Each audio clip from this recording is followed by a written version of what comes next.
Support for this program is provided by the Foundation for Excellence in Louisiana Public Broadcasting.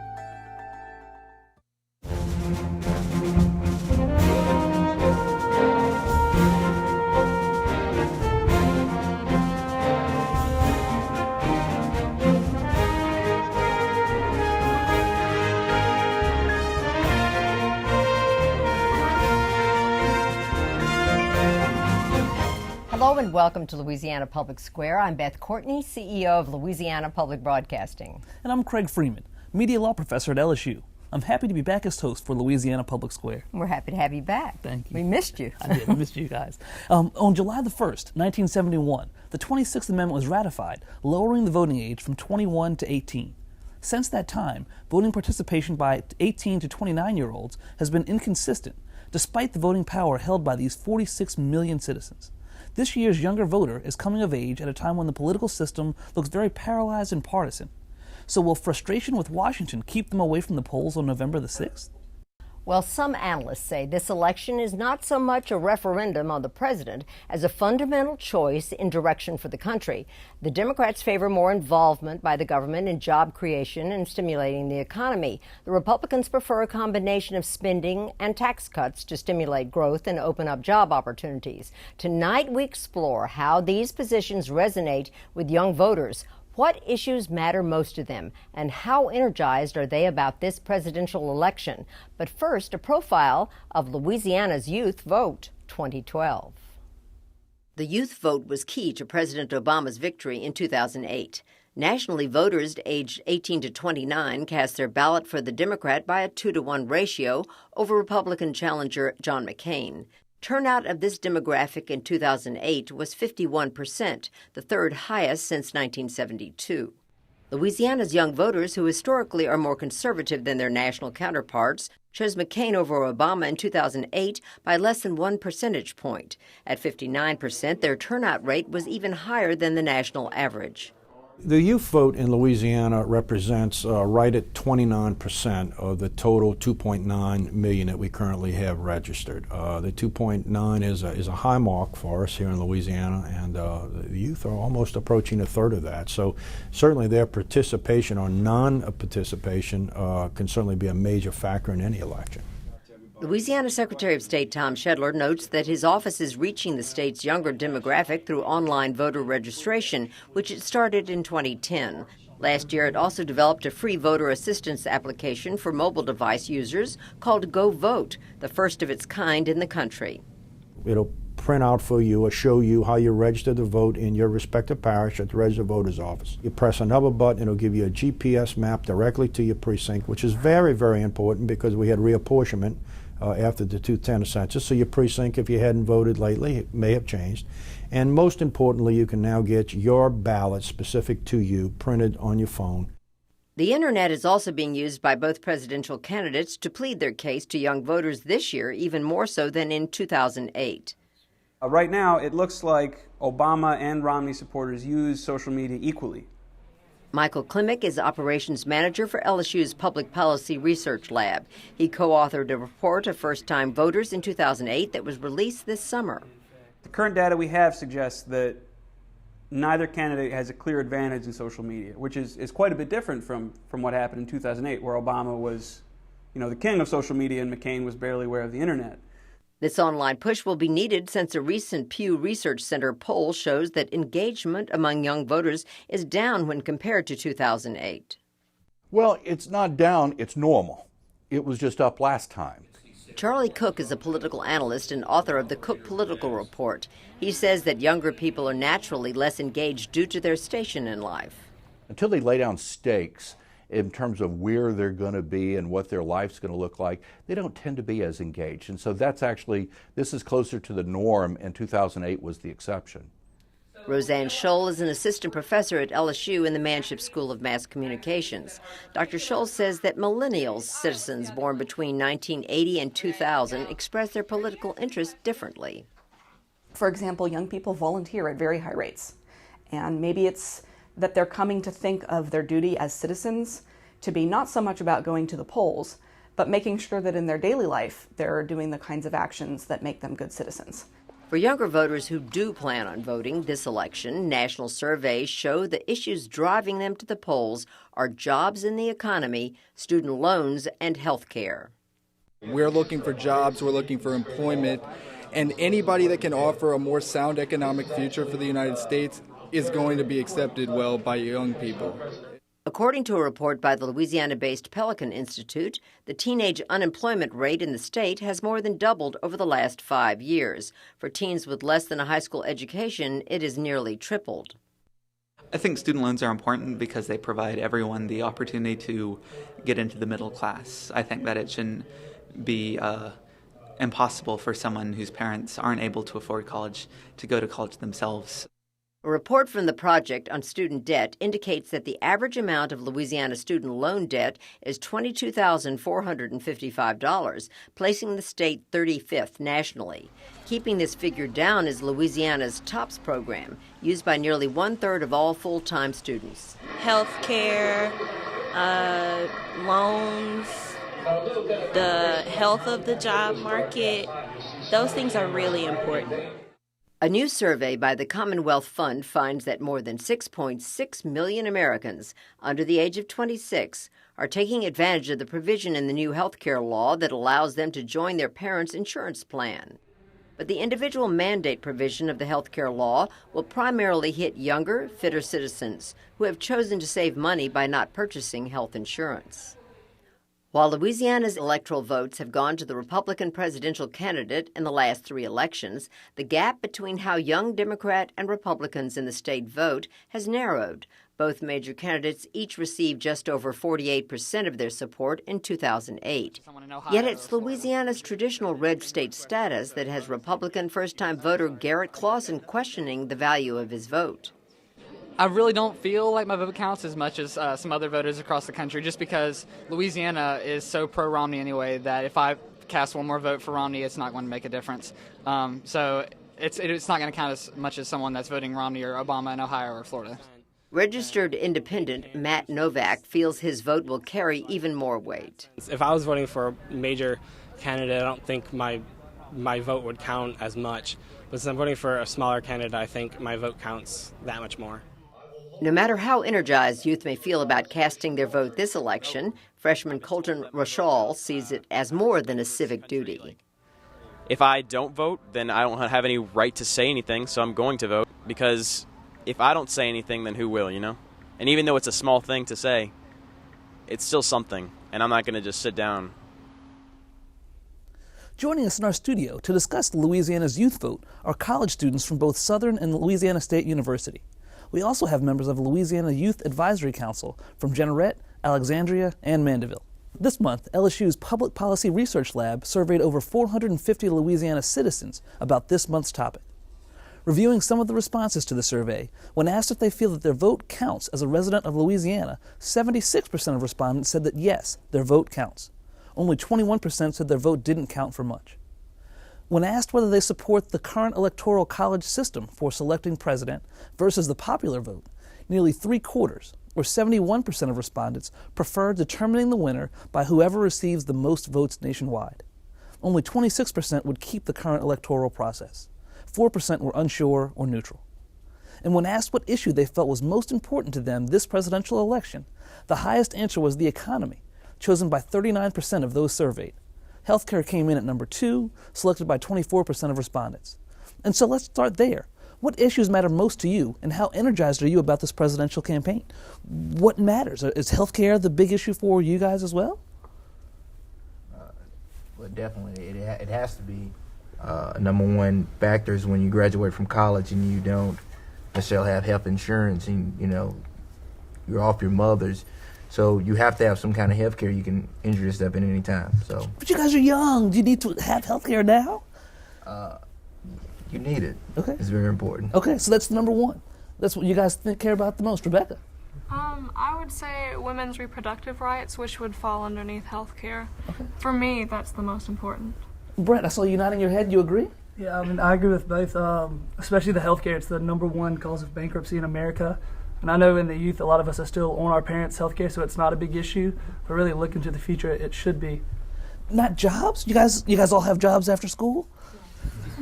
Are you guys concerned about that at all, or about other things? I mean, you talked about healthcare, Social Security, Medicaid or Medicare. Certainly. I do not have health insurance, but I do not feel that it's the government's responsibility to give that to me. My goal is jobs, and that's the most important thing for me right now, is to obtain a job and hopefully obtain health benefits through that. Robert, I see you nodding your head. You agree? Well, without a strong economy, nobody can afford the health insurance. And I agree with Ariel on that. It's not the government's responsibility to provide health insurance. And so I think if we focus on the strong economy and had more jobs, that's a natural way of having these the health benefits available for our citizens. Okay, so we've got jobs, we've got healthcare. Daniel. Well, I mean, first of all, the healthcare bill does not just provide healthcare for people. That should be understood. But also, jobs are very important to any student. But to be able to get a job, most people need to get some sort of student loans, and so loans and being able to pay for college is very important. Simone, you agree? I agree very much. I think student loans is a big thing, because some of us, like myself, when I get out of undergrad, I plan to continue school, which is more loans and more money I'm going to have to take out. So I want to be able to make sure that I'll be able to get as much education as I feel like I deserve. Are these Democratic issues? Are these Republican issues? Are these issues that affect you? I think overall they're just American issues. Like healthcare, for one, what she said about healthcare, and she doesn't feel like the government should be mandated to provide that for people. As an American, I feel like a lot of jobs you can't get if you already have a condition. So being that I need to be in the best, I need to be completely healthy in order to even achieve a job. So if we're going to go about jobs and healthcare, we need both. Jamal, you agree? Well, yeah, I think if we have a good healthcare system, which we'd be able to have good jobs. And also, going back to the student loans, I would completely agree, because they have helped me and improve my education, improve the conditions to help, How do you find out about what the candidates think on these issues? I mean, do you guys go to websites? Do you watch the news? How do you get your information about this, David? Their websites provide a lot of information, but also looking at them and the way that they've governed in the past, too. Mm-hmm. For the past 4 years, we have President Obama's record, and then we have Mitt Romney's record in Massachusetts and the things that he said since he started running. So that's, I think, where a lot of people learn about the candidates and come to know them. So you guys go back and look at the records of the candidates? Oh, yeah. Okay. I'm a big believer in looking at their actions rather than just listening to what they're saying now. Definitely look and see, is what they're saying really what they've shown? Your actions are you. How much of an influence do your parents have? How much of an influence does social media have with the way you think about a candidate? Mary Kath? I think your parents are very much a part of how they help form how you think about things. Mm-hmm. And so without being able to talk about current issues with your parents, they're your first, you don't learn how to speak, you don't learn how to think. So You agree? I definitely agree. I think parents are a really important role, as well as social media. I don't think that social media plays a role in as far as telling us what we want to choose or who to choose to vote for, as far as it does is getting the information about the candidates to us. Okay. Because, I've been following, actually I watched Twitter while I watched the debates. But it's very interesting. I get a different feel as I watch Twitter.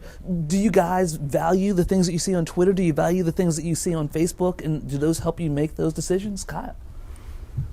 Well, to a certain extent, it's nice to see what everyone else is thinking and to be able to put your own opinion in the mix, but I don't think they necessarily changed my preconceived notions about any of the candidates. Right. Does it help you vote? Joseph, are you going to go out and vote because of a social media campaign? No. Okay. I tend to stay away from social media just because it's kind of dicey dealing with it, just because you never know what people are going to say. You just need to not take people's words at face value and stuff like that on social media, because sometimes it's just a constructed kind of Okay, and so you don't trust that as much as you trust it as much as I would trust my own worldview and my own personal beliefs and stuff like that. So how do you get involved? Do you get involved on social media? Do you get involved? Do you contribute? Do you volunteer, Alex? Volunteering is a big part of it. A lot of the youth vote has been getting really involved in the past few years with youth activism.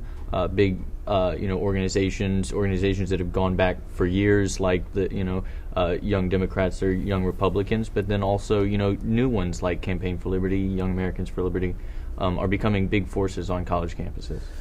Do you think that you can operate or work with people like Young Democrats, or do you want to start your own things? I mean, there's been a lot of tension between the parties. Do you feel comfortable about the way the parties are working with each other, Joshua? No. Both parties are completely bought and paid for by those who finance them. If the mechanism of people entering office is based on people with money or them already having money, then it's only going to reflect those people who have money, the top 1%. And in regards to what people were talking about earlier with parents, the reason why I have a view about stimulating the economy and how much demand is important is because both my parents are entrepreneurs. I know what drives their businesses.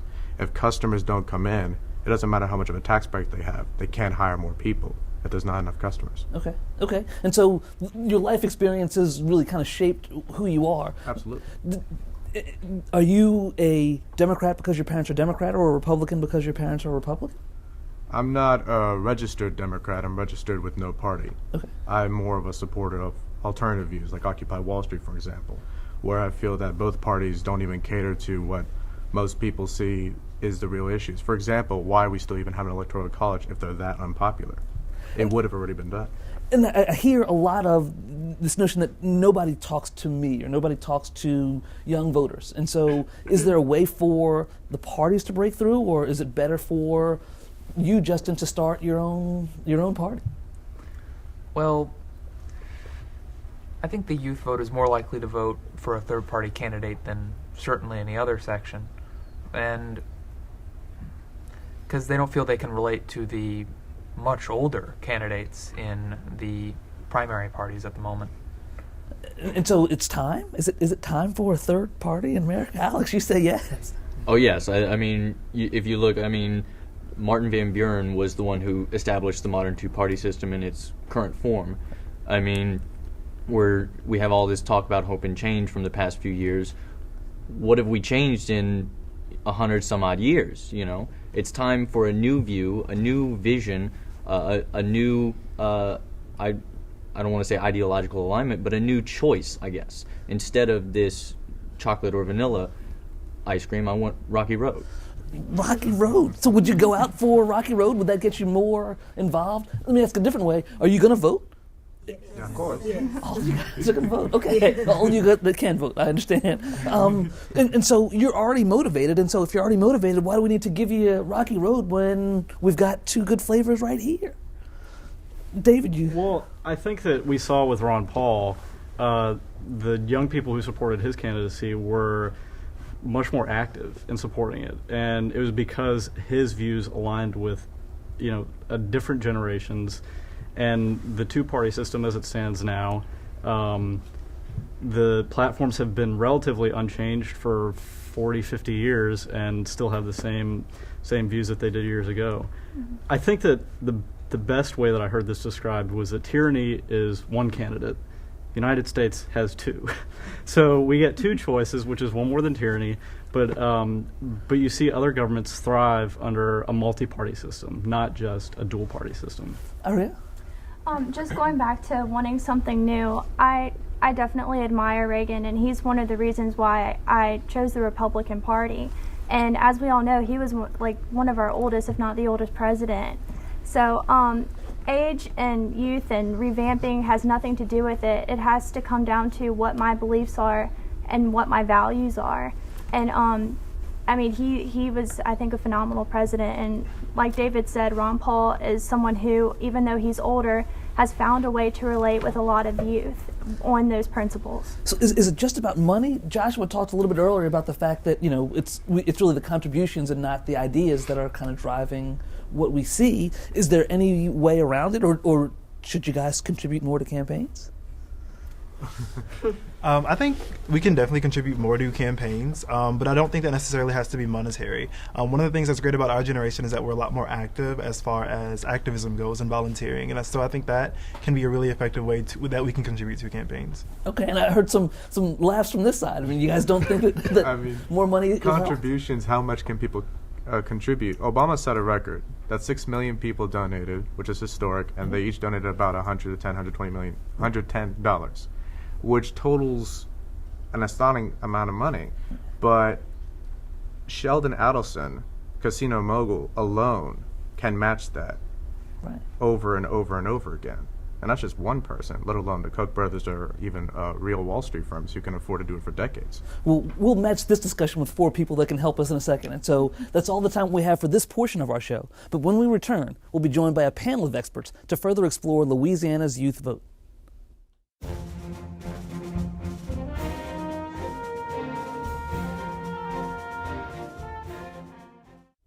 Welcome back to Louisiana Public Square. Tonight, we're discussing Louisiana's youth vote in this year's presidential election. Joining me now is our panel of experts. Jazz Sullivan is an associate professor in political science and African American studies at LSU.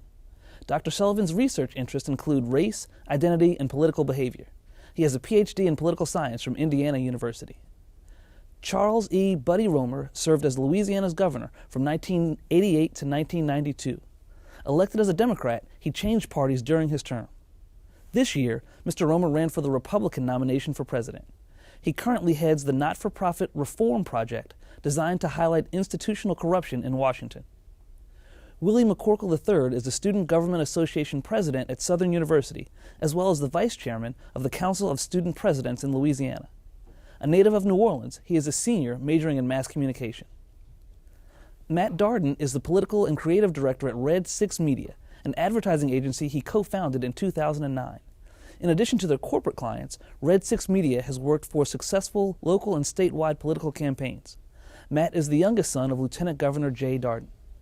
Before we go to our audience for questions, I'd like first to ask each member of the panel, how important do you see the youth vote in this presidential election? We'll start with you, Dr. Sullivan. That's a great question, and in a close election as this one, every vote is going to count. And so that includes not just the youth vote, but just the general population vote. Everyone needs to go out and vote because it's going to be a very close election. Mr. Governor. I agree with that. The last poll that I saw within the last 48 hours had each candidate at 47% of the expected vote. So your vote could be a difference. It particularly is true in certain key states with certain electoral votes. Louisiana is not one of those under our system. So we don't elect a president directly. We elect him or her indirectly. That makes it a little weird. But the youth could decide who the next president's going to be. They could do it. Mr. McCoy? Most definitely it's important for the youth, especially in Louisiana, to get out to vote. And even to get out the mindset that, you know, even though we have the Electoral College, that every vote does count, and it's important for you all to make sure your voices are heard.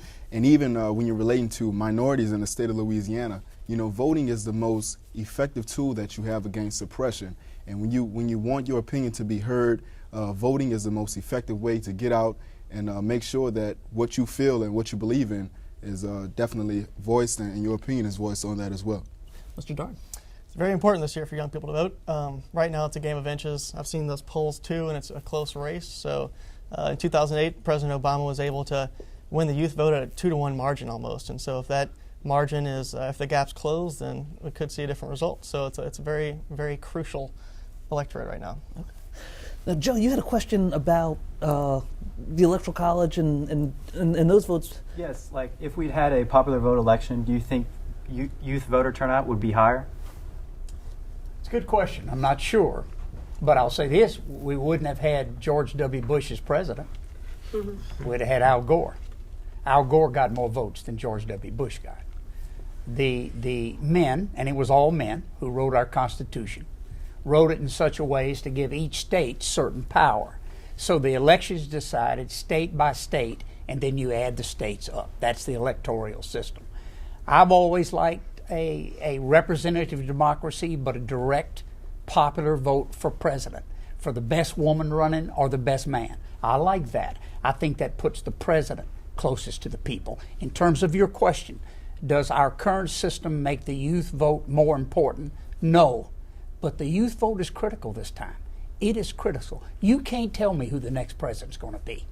One person, one vote. If you don't vote, you have no right to complain. Go vote. And Dr. Sullivan, what's the political science tell us about the differences between that electoral college vote and the popular vote? I mean, most states adhere to the popular vote in terms of what the state results are, right? So most states, if the Democratic candidate won, the electoral college voters vote for the majority winner, right? But also, the electoral college, most young people say their vote doesn't matter.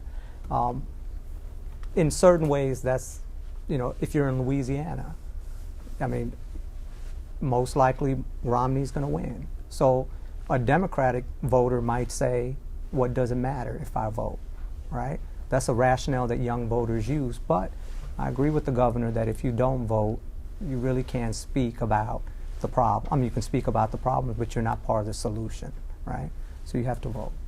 And Rebecca, you had a question about apathy, and so how does that play in? What ways would you recommend combating youth apathy? I know that I have several friends who they know a lot about politics, but they aren't involved in it. They don't care, really. How would you recommend getting around that? Mr. Jordan and Mr. McCorkle, I know you guys are both involved more. Yeah, well, I mean, I think it's speaking to them and about the issues that they care about. So I think I watched the first part of this segment, and healthcare is a big issue, and job creation is a big issue. So I think that's a big part, is finding out where they are, and how you're going to reach them, and then what you're going to say. And so it's finding out what's important, and then going to them. So I think this election especially, it's important for them to reach young voters, because it's really close, and the youth vote could decide this election. Right, most definitely. And then, eliminating that air of confusion as to the issues that might concern you in your lifestyle, such as health care or any other education, budget cuts or anything like that. When you get out there and you reach them directly and you explain to them exactly what's going on, that eliminates any other preconceived notion they may have about the issue, and it equips them with the knowledge to go out and even stand firmly behind what they believe in.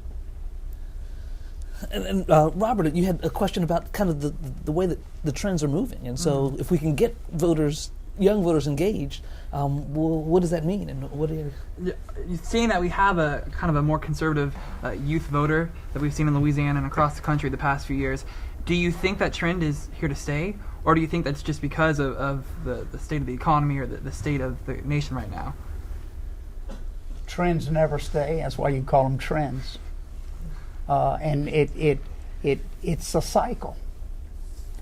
When the youth, and I was part of that movement back in '71 to change the Constitution so that people who fought our wars had the right to vote.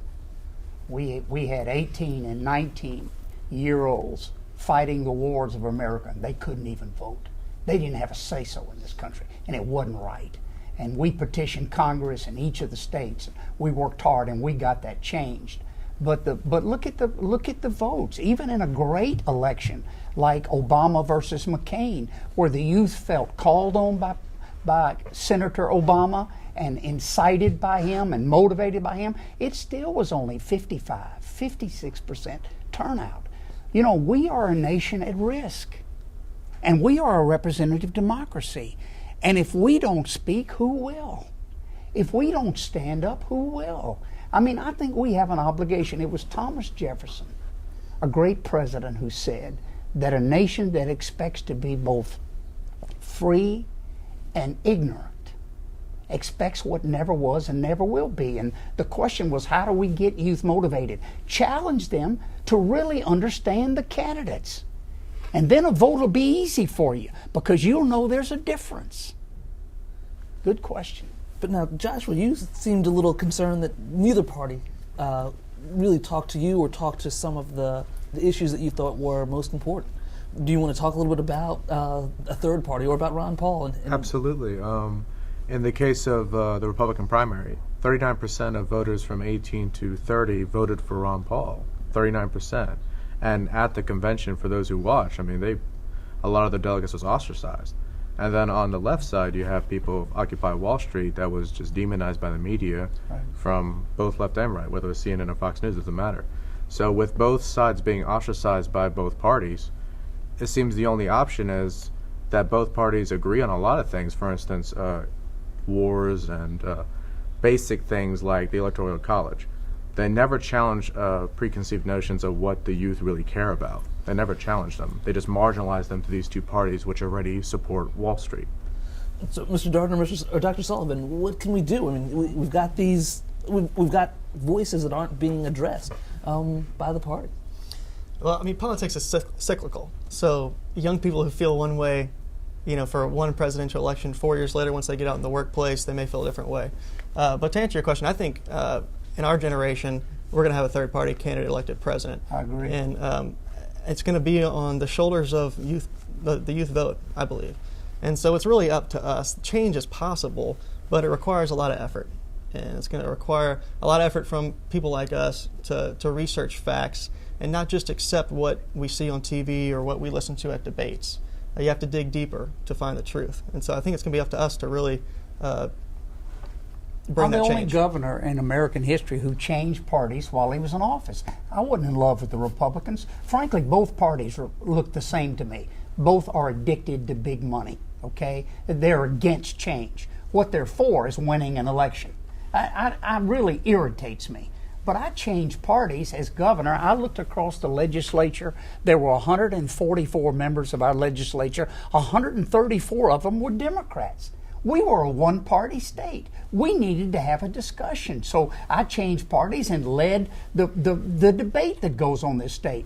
But we should be open to alternative ideas and approaches. And I agree with you. The two parties are petrified. They're memorials to the past. It's time for, and if young people don't change it, it won't change. But if you guys and girls could get together and stand up, we could remake America with better ideas. That's what I believe. Doctor, what do you think?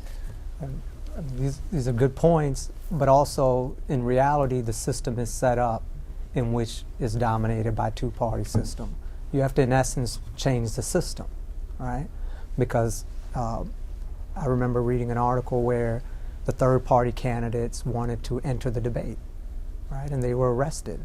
Because why? The system isn't set up in which they are afforded the opportunity to participate. So it's wonderful to hear about the enthusiasm for a third-party candidate, but the system has to change, and that requires real leadership. And the goals of any political party is to maintain power.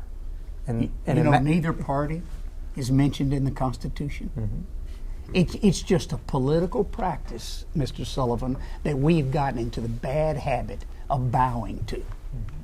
But now Kyle said, why can't you do more, right? I mean, why can't one party or the other pick up some of this?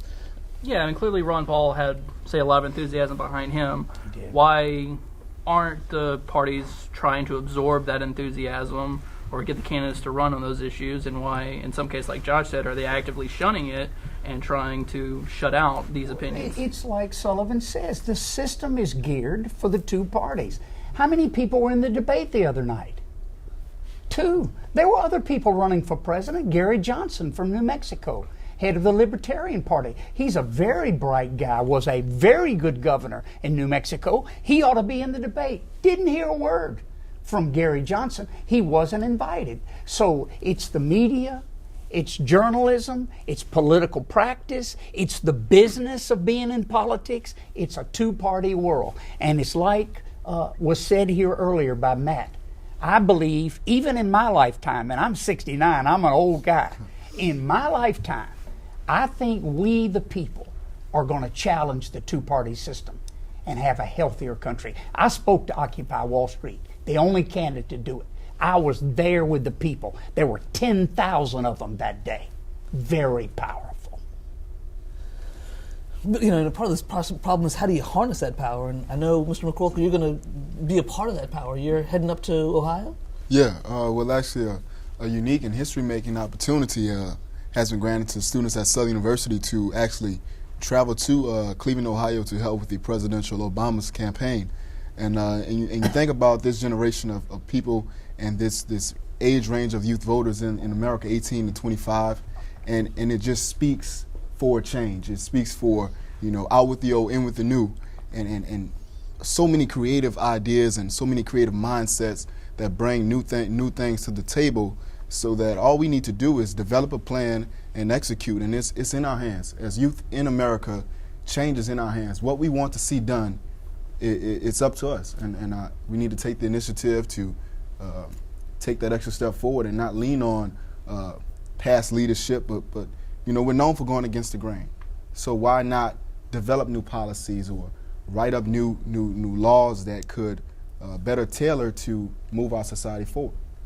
But now, Mr. Darden, can we teach an old dog politics new tricks? I mean, can social media help get people more involved, or does it take going to Ohio? Does it take 10,000 people with Occupy Wall Street? Yeah, I mean, it just takes leadership. It takes somebody with initiative and guts. And going back to the third party question, I think it's going to take somebody who maybe starts out as a Democrat or maybe starts out as a Republican. He's got, like a Ron Paul, had a lot of support for him to get up and say, you know what, I'm sick of the bickering. I'm going to run as an independent, or I'm going to run as another party. And something like that's going to happen. And there's going to be a lot of support behind them.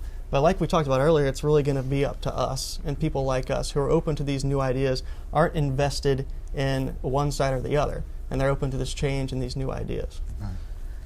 Now, I'm looking for Kate, but I'm not sure. Kate may have switched. We've got one of the questions that I thought was kind of interesting is, can we get younger people involved with the internet? Can you vote on Facebook?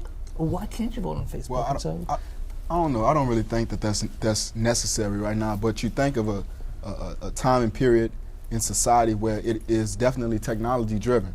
Going back to the 2008 election, where you look at the statistics where the youth vote turnout had been the third highest, I think, and you think about what social media had to do with that, and it actually was leaning more to Presidential Obama's campaign tactics. And you think about what might have sparked that motivation. Moving right along with technology in today's society is definitely what will propel us forward to move forward with different advancements as far as what we want to do to see change. And so we've got to press them for that. We've got to press our elected officials to get some kind of change. It sounds like Louisiana is leading the way in that regard. I think a couple of years ago we launched govote.com, where you can register to vote and get voting information. And Secretary Shedler just released this mobile app where you can get voting information. And I think we're one of the few states to have launched something like that. So it's exciting to see Louisiana leading the way in that regard. And I think part of one way that we can increase voter participation among the youth vote is to make it as easy as possible to register to vote and to get involved. Yeah. Because the apathy, you're going from state to state for different colleges, and sometimes you got to drop registration in one state and go to another. So making that process easy will take us a long way. You're right, Matt. If I could just say this, I'll give you a specific goal that you could meet. In our state, registration is closed. All the election is still a couple of weeks away. It's too late now to register to vote in Louisiana for this upcoming election. Why do we have a month where you can't register and vote? I think we should be able to vote right up to the day of the election. And in the age of electronic media and electronic communications, we should do that. So you young people may be led for a day or two by an old guy like me, but then you could take the lead. We ought to ask our legislature to change our law to make it easier to register to vote. Louisiana's one of the best states in the country. You can register without a driver's license. We have ways to do that. Our secretaries of state, including Mr. Darden, have done a great job. We need to take it a step further and get registration as close to the election day as possible. That'll get more people to vote. Well, Robin, you had a question about getting more information for people as well. Oh, yes. Okay. A lot of youth are excited to vote for the presidential election. That's a big deal. But they go in there, they're expecting to check off Obama, Romney. And then there are all these other things just thrown on there. They don't know what that is. They didn't read about that. But so often you walk in and all it is a title. So amendments aren't, passed or they are passed because people are just checking to get the heck out of the box. So I'm wondering, could we, on our ballots, actually start giving little summaries? because I haven't been seeing that in the past. More in layman's terms, summaries. Can we get more information? I mean, does more information help voters make better decisions now? Absolutely. But the voters have to seek it. I mean, part of the issue is also on the voter. I mean, we can blame the political parties, we can blame apathy on the media, but also we have to look at the voter themselves. How much information are voters seeking out, right? Social media is great. I think it's a great way to get information, but you have to ask yourself, what information? What is the information? I think I read when they count what each presidential candidate says, and they says this many people had this much Twitter strings on a phrase. Right. I mean, and the phrase is not substantive, right? So you can have as much social media as possible, but what you have to ask is it substantive? Does it really help you in formulating an opinion, right? And so part of the issue is on the voter. Youth voters are no different than adult voters, right? How much time does a normal voter have in trying to understand what the candidate is speaking about? What is the amendments, right? What are they really voting on, right? So part of it is that the voter has to feel empowered and not blame the system or the party apparatus as a way to not being informed. What did the president say? A nation that expects to be both free and ignorant expects what never was and never will be. And Sullivan's right, Jazz is right. The first job you have as a voter is not going in to vote, is getting prepared to vote. And there are a lot of sources that fill that out. Your idea of an explanation in layman's term for what the law means, I think is excellent. Because they do have that in other states. I was just wondering. Yeah, no, it's excellent. And can we do more to inform voters? I mean, you know, what Dr. Sullivan talked about, we get bombarded with all this information. How do we filter this stuff? Well, I mean, you make it as available as possible. And I believe on the app that Secretary Chedler created, there's a sample ballot. I haven't downloaded the app, I confess. But that's one venue that if I think, 95% of this 18 to 29-year-old demographic have a smartphone. Right. And so if you have a smartphone, you have access to these apps. How easy would it be to download an app for free and just look at the sample ballot, constitutional amendments in layman's terms, all the things you're going to need to vote for? So again, just making it as easy as possible, because there are a lot of people who are young and haven't done it before, or older and are just now getting involved in the process. And my wonderful producer is also telling us that if you go to our website, we've got some information on a link right there that'll be able to help you. But even perhaps some app or wireless thing that you could take into a voting booth. I don't think you're allowed to take much in, and so it gets a little scary. More information is always better. But Darren, you've got a question about more of the details, the nitty gritty. What do we do with this election? It's really good question. One of the more detailed questions I had about the election was more than voting about the deeper issues. A lot of the times, like we talked about earlier, some of these issues we don't kind of hear about, and sometimes they're swept under the rug. One issue that's really important to a lot of youth voters, I think, is the issue of marriage equality, which is something that's really important to a lot of us. Issue of what? Marriage equality. Yeah. So in recent weeks, Supreme Court Justice Ruth Bader Ginsburg suggested that marriage equality would probably reach the Supreme Court before the end of this session. My question to you guys is, how do you think that issue will fare in the court, and how do you think states that are traditionally conservative like Louisiana would react? I don't know what the Supreme Court is going to do, but what I would say is that each candidate has their position, right? Again, the question to the voter is, have you relied on attack ads, or have you relied on real information, right? You can go to their website and you can read their positions, right? But it's an investment on your time, right? And so, I would ask that all of you go to their website. That's probably the clearest information you'll get, right? Not Twitter and the ads that come on every commercial, right? But unfiltered, you can find their positions. But they both say that each other lies, right? I mean, like, can I trust the website when one tells me one's lying on the website and the other tells me the other's lying on the website? Yeah. I can't trust websites anymore. But I think it's a great point, though. Sorry, that there are issues that just get swept under the rug because you've got certain issues that rise to the top, and the candidates' focus and their money goes to reacting and addressing those issues: jobs in the economy, healthcare, foreign policy. But again, it's up to us to raise those questions and make them important issues. Right. I was watching the town hall debate, and there weren't a lot of questions about social policy. So again, I mean, there are plenty of issues to discuss, and it's up to us to not let any candidate off the hook. And Mr. McCorkle, at Southern, we care about the issues on the top of the ballot, but how do you inform people about what happens in the middle of the ballot or on the sub issues that are there? Definitely, and again, relating to the minorities and with the policy that you're speaking of, you find people that relate to the demographic that you're concerned about, and you rally them together and you get the different viewpoints. And even when you're researching the information, you cross-reference so you don't rely on, well, this website is not telling the full truth, or this website is saying they're not telling. You cross-reference, you go to different sources to get the information. You find one common ground that would help you better understand what you're trying to find a position on. And even relating to the minority or the issues that might not be of top concern to the different candidates, you go out into the neighborhoods, you canvass the community, you go door to door, you explain what's going on. You have to be hands-on because, again, it diffuses the confusion that voters may have about different topics that are going on in America today.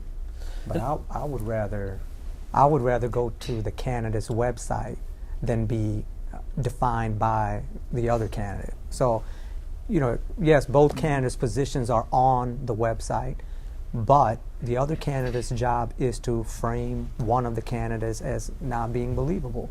That's their job, right? Yeah. All these firms that create these commercials, they get paid. I mean, it's a job, right? So they define. I would rather go to the candidate's website instead of someone else defining the candidate for me. So as a voter, you ought to go to the candidate's website than believing a commercial that defines the candidate.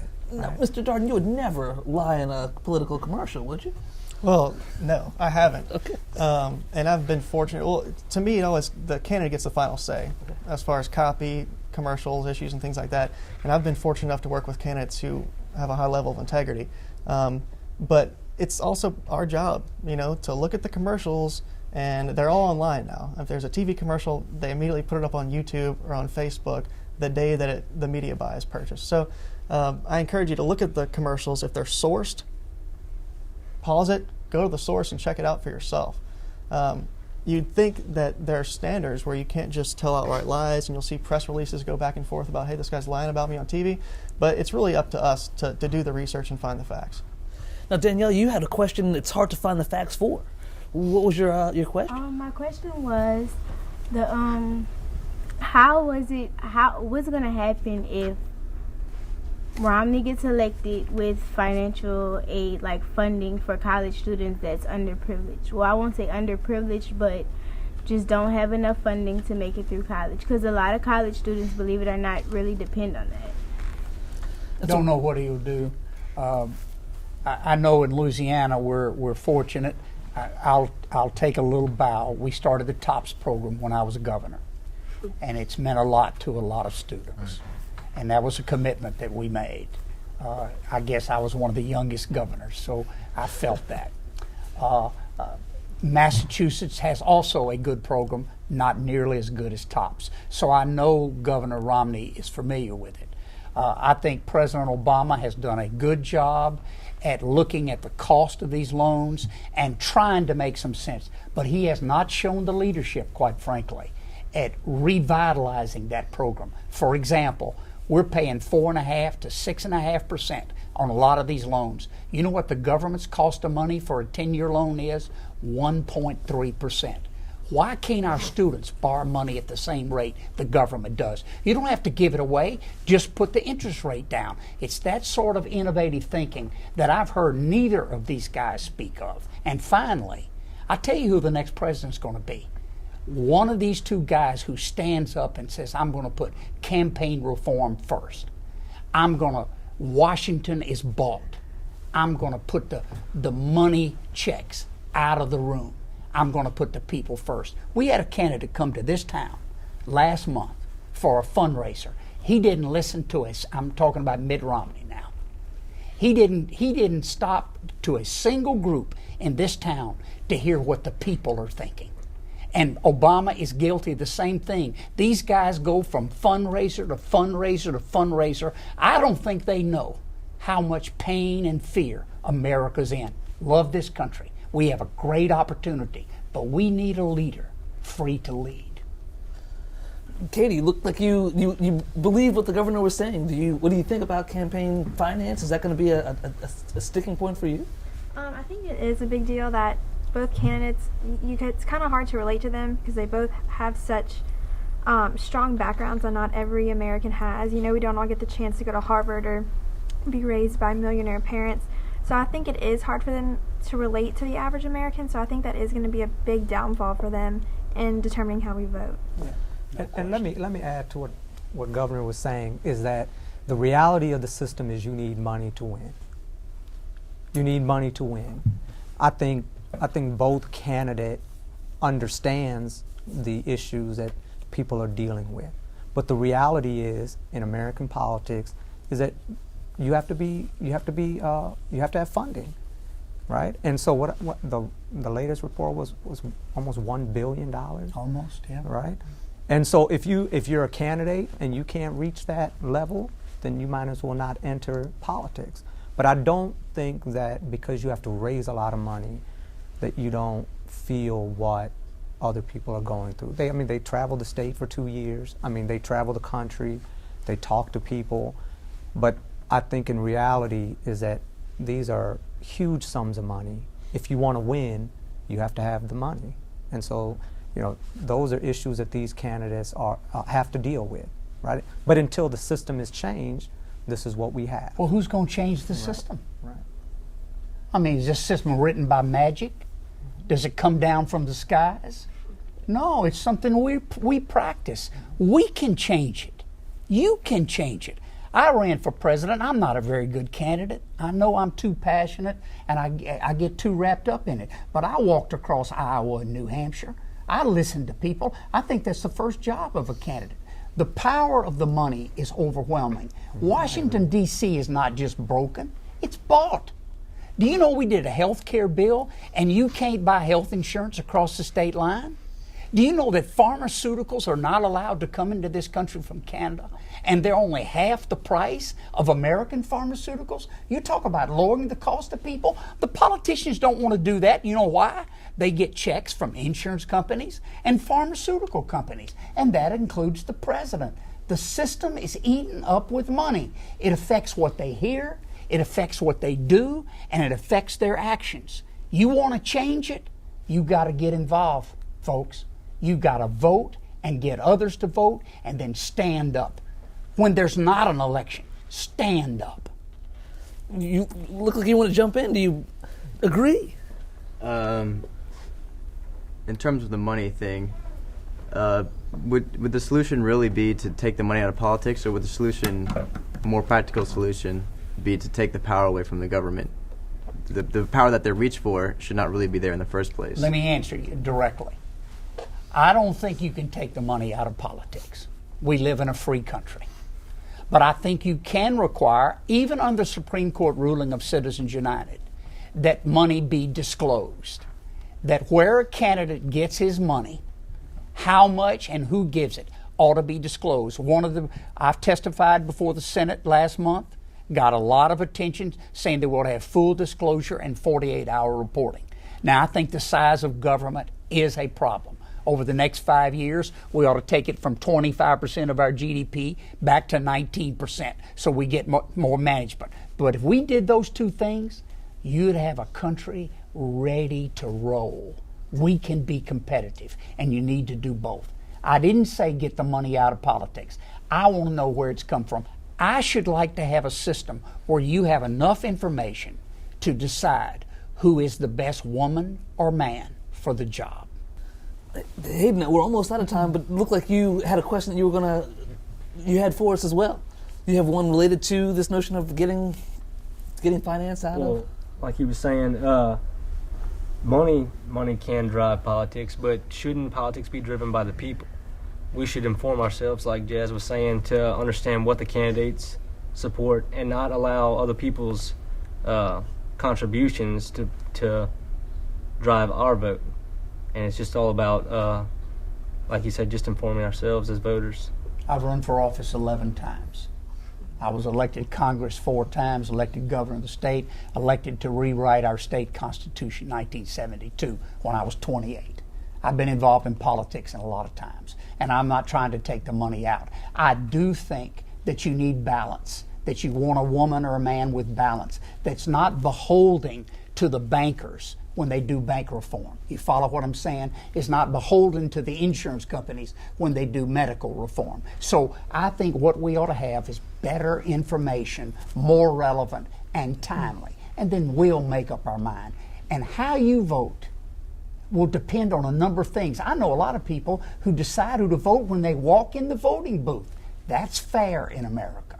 The beauty of our system is that 100 million people vote, and on balance, they'll make the right decision, although each of us comes at it a little bit different way. What we need is full information. Well, we want to give full information, but unfortunately we've run out of time.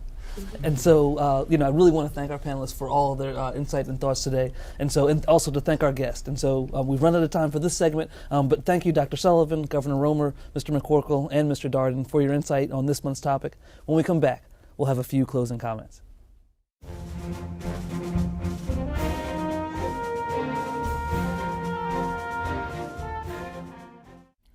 Well, we certainly had an engaged group of young people here in the studio. Absolutely. I mean, it sounds like they're all going to vote. They're all engaged. They're all getting all the information. And so, but some really great tips about what we can do to get more information for people. I have to learn how to use Twitter. I don't know about that.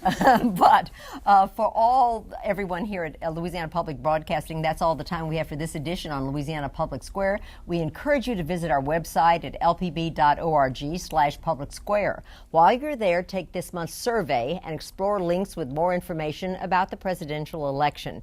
And remember, in addition to the choice for president, there are 9 proposed constitutional amendments on the Louisiana ballot as well. You can find more information on our webpage. And also in Louisiana, nearly 15% of students who enter high school drop out, and only 72% graduate on time. Join us next month as Louisiana Public Square brings together teachers, policymakers, and innovators for confronting Louisiana's dropout dilemma. Thank you for watching, and good night. Good night, everyone.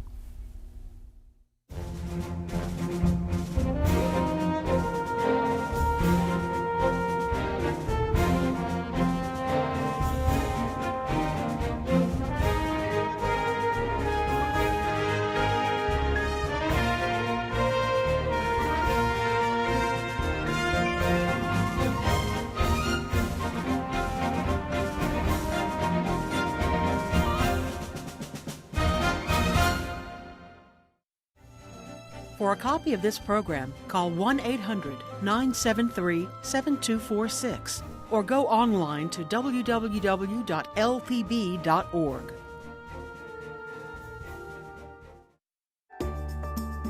Support for this program is provided by the Foundation for Excellence in Louisiana Public Broadcasting.